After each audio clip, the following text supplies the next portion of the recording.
Pagbasa mula sa mga gawa ng mga apostol.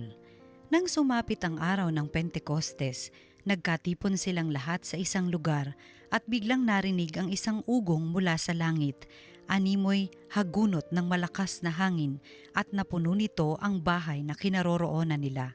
May nakita silang wari mga dilang apoy na lumapag sa bawat isa sa kanila.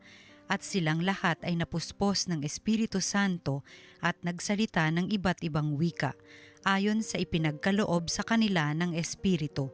May mga Hudyong buhat sa iba't ibang bansa na naninirahan noon sa Jerusalem, mga taong palasamba sa Diyos.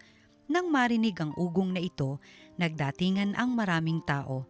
Namangha sila sapagkat sinasalita ng mga alagad ang mga wika nila. Sa kanilang pagtataka ay kanilang nasabi, "Hindi ba Galileo silang lahat? Bakit ang atin-ating katutubong wika ang naririnig natin sa kanila? Tayo'y mga taga-Parsya, mga taga-Media, mga taga-Elam, mga naninirahan sa Mesopotamia, sa Judea at sa Cappadocia, sa Ponto at sa Asya. Mayroon pa sa ating taga-Phrygia at Pamphylia, Ehipto at sa mga saklaw ng Libya na sakop ng Cirene, at mga nakikipanirahang mula sa Roma, maging mga Hudyo at mga naakit sa Judaismo. May mga taga-Kreta at Arabia pa rito.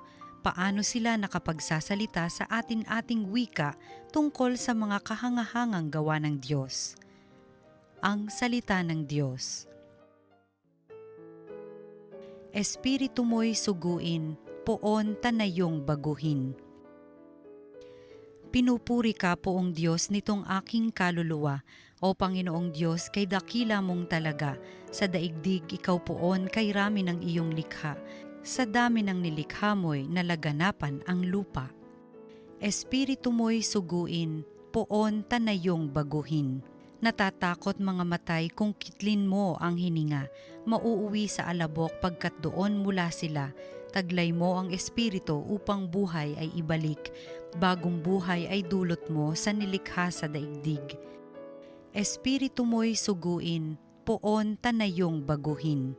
Sana ang iyong karangal ay manatili kailanman. Sa lahat ng iyong likha ang madamay kagalakan. Ang awit ng aking puso sana naman ay kalugdan, habang aking inaawit ang papuri sa may kapal. Espiritu mo'y suguin, poon tanayong baguhin. Pagbasa mula sa unang sulat ni Apostol San Pablo sa mga taga-Korinto. Mga kapatid, hindi masasabi ninuman Panginoon si Jesus kung hindi siya pinapatnubayan ng Espiritu Santo. Iba't iba ang kaloob, ngunit iisa lamang ang Espiritong nagkakaloob ng mga ito. Iba't iba ang paraan ng paglilingkod, ngunit iisa lamang ang Panginoong pinaglilingkuran. Iba't iba ang mga gawain, ngunit iisa lamang ang Diyos na sumasalahat ng taong gumagawa ng mga iyon.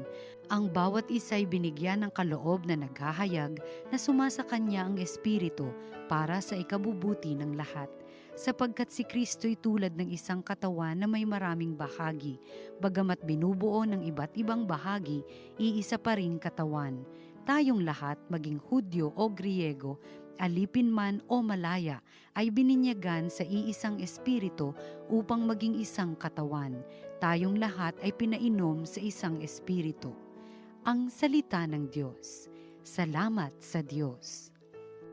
Ang mabuting balita ng Panginoon ayon kay San Juan. Kinagabihan ng linggo ding iyon, ang mga alagad ay nagkakatipon.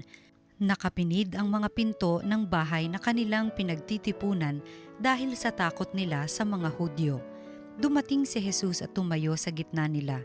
"Sumainyo ang kapayapaan," sabi niya. Pagkasabi nito, ipinakita niya ang kanyang mga kamay at ang kanyang tagiliran. Tuwang-tuwa ang mga alagad nang makita ang Panginoon. Sinabi na naman ni Jesus, "Sumainyo ang kapayapaan. Kung paanong sinugo ako ng Ama, gayon din naman sinusugo ko kayo."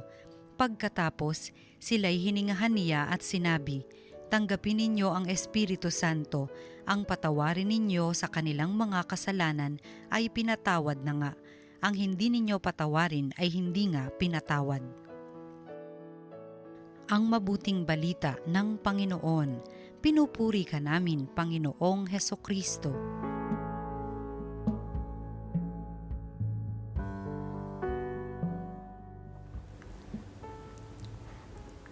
Peace be with you. Ito po ang mga salita sa Ebanghelyo po sa araw na ito ng Pentecost Sunday. We all know that we consider this as the date of birth ng ating pong simbahan. Why? Because this is the time of the Spirit. Yung tinatawag na pangako ni Lord na Espiritu na pag-akyat niya, which was last Sunday, ay ibibigay. And this is when we are now the ones who have to, sa mundong ito, be the sabihin na nating tagasalita or tagapagpahayag ng pananampalataya. We are now to live what Christ, our Lord Jesus, taught us and commanded us to do. Eh, siyempre, ito na. The Lord knew that we needed yung grace to be able to do all of these things. At the greatest grace that He promised is the presence of the Holy Spirit in us. Kaya nga, peace be with you, mga kapatid. Why? Because we are again reminded, if last week we were reminded of our mission, this week we are reminded we have the grace to fulfill this mission. And when we say we have the grace, it means we have the capacity to be able to do this. But, yun nga lang, it is something that we have to once again revisit and discern. Ano po yun? Do we have the Spirit in us? By baptism, we already received Him. Pero if we have received Him already, the Holy Spirit, what is the guarantee that the Spirit remains in us? Yun ang tanong. Well, we already know also that we have been taught sa ating paglago sa pananampalataya that the sacraments are venues of the graces of God. And one of the sacraments, yung sakramento ng kumpil, is another sacrament that guarantees yung grace ng presence of Holy Spirit, lalo na sa pamumuhay sa pananampalataya. In this reality, tanda-tanda ko lagi sa mga kumpil na ginagawa ko po. I always remind the young people who are to receive the sacrament of confirmation. Ang ganda ng grace na ito, but we must take responsibility na.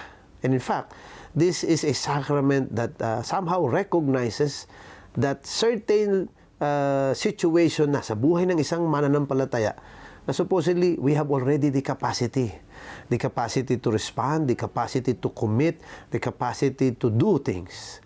And it is in that light that we are offered the sacrament and the grace of the sacrament, which is the Holy Spirit, so that we may find in what we are committed to, what we are able to do, what we know, we are able to find wisdom, fortitude, prudence, no? And etc., etc., even the fear of the Lord. No? Lahat ng ito po is graces yan na nakakabit. Well, they are called as the gifts of the Holy Spirit. So, napakaganda po nito that we are also reminded today, Pentecost Sunday, that each one of us, we are the temples of the Holy Spirit.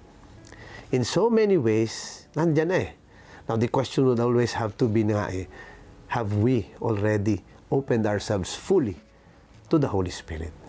And today, it's a good day because it's a day of peace. Because when we open ourselves to the Holy Spirit, then we receive that grace na kasama na lahat ng kakailanganin natin to be able to become true, faithful, and good Christians. So again, paalala po sa ating lahat, birthday ng ating simbahan.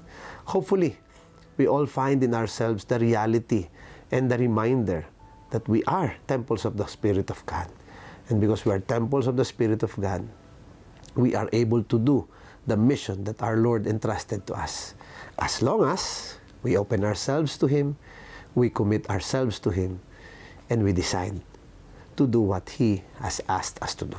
Okay po? So once again po, sa inyo pong lahat, always be blessed and be a blessing.